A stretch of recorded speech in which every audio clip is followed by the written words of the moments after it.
आज আমরা আনছি কচুর পাতা দিয়া হচ্ছে চিড়ার ফোক্তই। এটা চিড়ার বদলে চালের গুঁড়াও দিবার পারিবেন। এটা না হচ্ছে আদা আর হচ্ছে রসুন। এটা যেহেতু ইসে নাই আমার না মিক্সার গ্রাইন্ডারও নাই শিল পাথরও নাই, তাই এই যে এইগুলা সবগুলো মিলিয়ে হালকা করে গুঁড়া করে নেবেন নাকি। আমরা রসুনগুলা থেতলে নিছি। আর যে কচুর পাতা এই যে সোডা দিন, আবার সোডা দেন পরিমাণ মতো সোডা, আইডিয়া মতো আবার সোডা দেন। আবার কচুর পাতাগুলো দিন সিদ্ধ হওয়ার জন্য, ভালো করে সিদ্ধ হবে। কচুর পাতাগুলো দিয়ে রেখেছি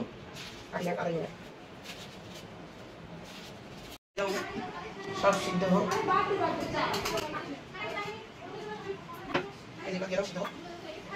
এটা শেষের দিকে দিবার লাগবে, কারণ এটা যদি দেওয়ার পর না ঘাটির লাগে বেশি সিদ্ধ হবে। ব্যাস এই যে দেখো সিদ্ধ হয়ে যাচ্ছে, সিদ্ধ হয়ে গেছে প্রায়, সিদ্ধ হবে আরেকটু। এটা আতপ চাল দিয়ে করি পারেন, আতপ চাল গুঁড়া দিয়া।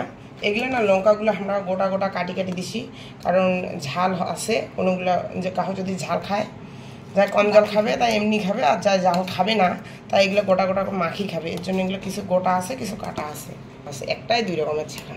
তো এটা সিদ্ধ হয়ে যাচ্ছে প্রায়। এই যে ছেঁকা সিদ্ধ হয়ে গেছে দেখা পাচ্ছেন, লঙ্কা টঙ্কাগুলো সিদ্ধ হয়ে গেছে। এবার এই যে এটা দেওয়ার পালা, এটা মানে ইসে করা, যেহেতু আমরা অনেকজন স্টুডেন্ট এর জন্য আমরা বেশি করে দিছি। কম জন স্টুডেন্ট থাকে তাহলে দিয়ে ওগুলোকে ধরে দিছি। এই চিড়াটা একটু ভালো করে সিদ্ধ হয়ে যাবে। সিদ্ধ প্রায় হয়ে গেছে চিড়াটা একটু গলা শুরু হয়ে গেছে। আর এদিকে লবণ আছে, লবণটা দিলেই হয়ে যাবে। এই যে ছেঁকা কমপ্লিট, এই যে দেখো সব কিছু গলি গেছে। আর লঙ্কাগুলো তো কোনকে আমরা বান্ধবীরা গোটা গোটা যায় মাখিয়া ঝাল বেশি খাই ওর জন্য দিছি।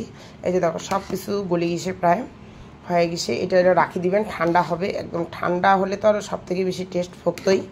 এই যে দেখো রেডি ফোক্তই হয়ে গেছে। লবণ মুই দিয়ে দিছি, লবণ পরিমাণ মতো তোমরা লবণ আর ছেঁকাটা চেক করি নেন। ছেঁকা যদি কম হন তাহলে আর একটু ছেঁকা দিয়ে দেন। একদম কমপ্লিট ডান ফাইনালি।